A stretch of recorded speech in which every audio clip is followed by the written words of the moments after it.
Hello students, जय हिंद everyone. I hope all are fine.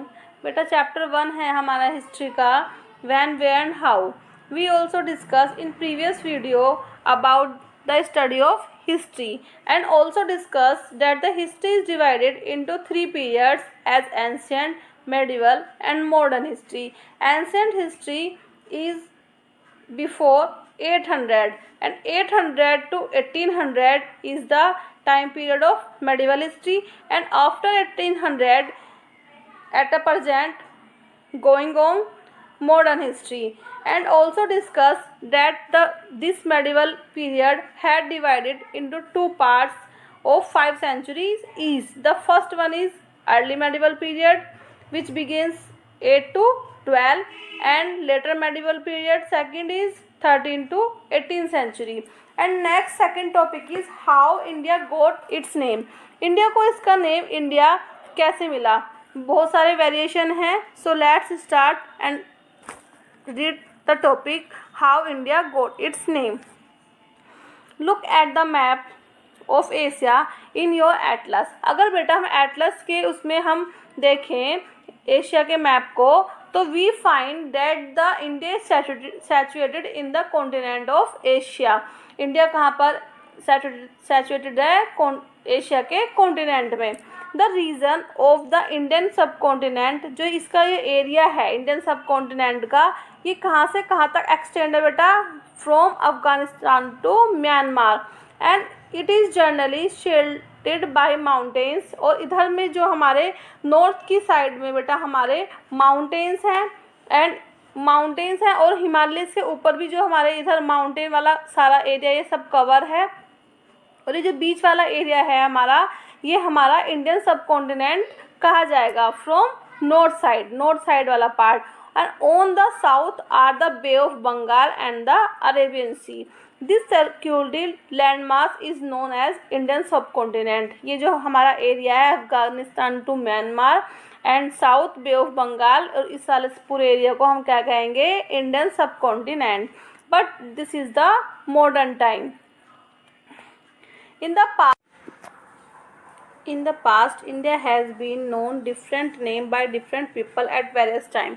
India का जो है बेटा डिफरेंट टाइम और डिफरेंट पीपल के द्वारा अलग अलग नेम से जाना गया है. One of the early known name, जो उसका सबसे पहला नेम था, उसको सप्त सिंधु कहा गया था. सप्त सिंधु मीन्स 7 नदियों का समूह, और the area around the 7 rivers. 7 rivers name Indus, Kabul, Jhelum, Chenab, Ravi, बीज and Sutlej. These are 7 rivers. Persian visitors जो थे, एक्सप्लोरर विजिटेड द एरिया. उन्होंने जब ये आए तो बेटा उनकी जो प्रोनाउंसिएशन थी वो एस को एच पढ़ते थे. The H is the Persian is similar to S in Sanskrit. Thus the people of the region came to be known Hindu from the word of Sindhu. तो उन्होंने क्या चेंज करा? एस प्लेस पर एच करा, तो इट मीन्स सिंधु को हिंदू हो गया ये. When the Persian visitor came, जब पर्शियंस आए देन तब. In the Rigveda which is as old as about 3500 years there is a reference of a king. किसके? कौन से किंग के? Named Bharat. The king name Bharat and the civilization in that kingdom.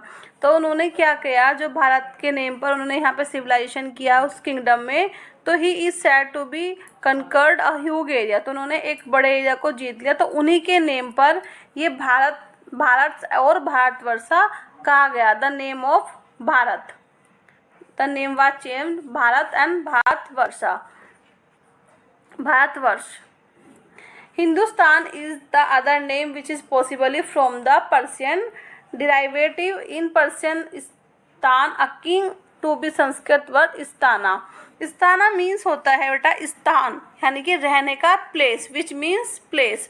तो हिंदुस्तान सिंधु से बना हिंदू, और रहने के स्थान को कहा गया Hindustan. Did you the land to east of Indus came to be called Hindustan.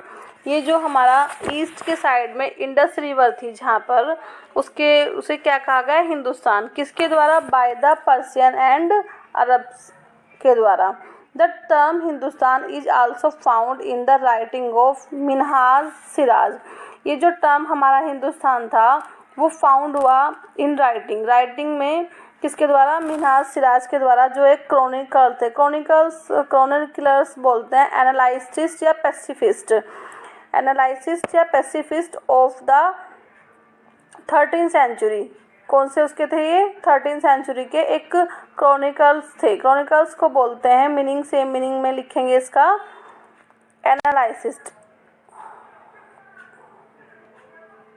Analyst और या पैसिफिस्ट, जो मिनहाज सिराज थे। Okay, next, where he describe it as the land between the Ganga and Yamuna. और इन्होंने जो इस एरिया को किस में डिस्क्राइब किया, इस पार्ट को गंगा एंड यमुना के उसमें। He use it in a political sense for lands which were part of the Delhi Sultanat. और इस पार्ट को, जो ये हमारा पार्ट रहा है गंगा एंड यमुना को, इसी पॉलिटिकल सेंस में क्या कहा गया है, Delhi Sultanat. It was never delineated towards the south. और इसे साउथ के साइड में इसको नहीं एक्सप्लेन किया गया, नॉर्थ साइड में इसको गंगा और यमुना का लैंड एरिया बताया गया है, लेकिन इसमें जो है साउथ के साइड में इसको नहीं एक्सप्लेन किया गया, बट नॉर्थ में इसको डिस्क्राइब किया गया इस लैंड पार्ट को बिटवीन गंगा एंड यमुना में।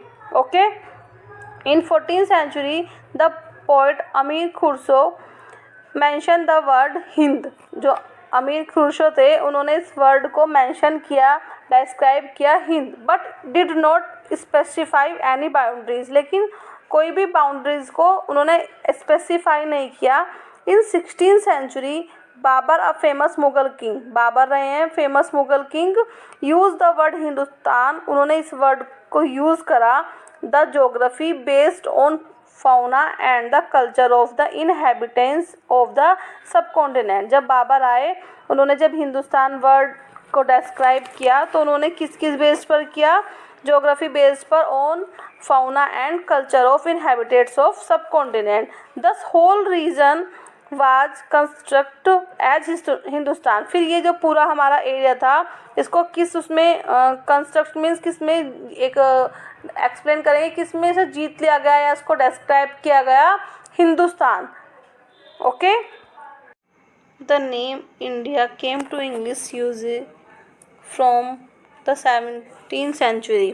जो इंग्लिश नेम मिला India, and it's thought to be due to the influence of Latin और स्पेनिश। जो किसके इन्फ्लुएंस में हुआ, ये लैटिन और स्पेनिश के इन्फ्लुएंस में।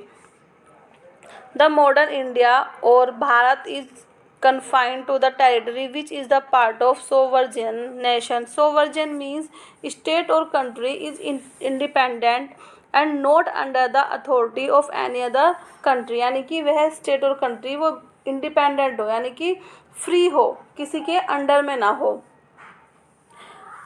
Post it independence from the British rule. Having seen the change of the name of India you would have realized how name the interpretation means explain करता है change as per time, यानी कि time to time क्या हुआ, इसका name change होता रहा। पहले सब सिंधु से हिंदू हुआ, फिर भारत जो किंग थे हमारे उनके उस पर भारत के उससे भारतवर्ष हुआ, फिर हिंदू से हिंदुस्तान हुआ, एंड फिर लैटिन और इसके स्पेनिश के इन्फ्लुएंस से इंडिया हुआ। तो टाइम टू टाइम क्या हुआ, इसमें चेंज आते रहे। And the understanding of writings and record of the past, और इसके क्या हैं, रिकॉर्ड हैं पास्ट के। Let us look at the source of history. हम इसमें क्या देखते हैं, हिस्ट्री के सोर्स देखते हैं, how we learn from them, और उनसे हम क्या क्या सीखते हैं। So let's start our new topic, source of history, building और मोन्यूमेंट्स।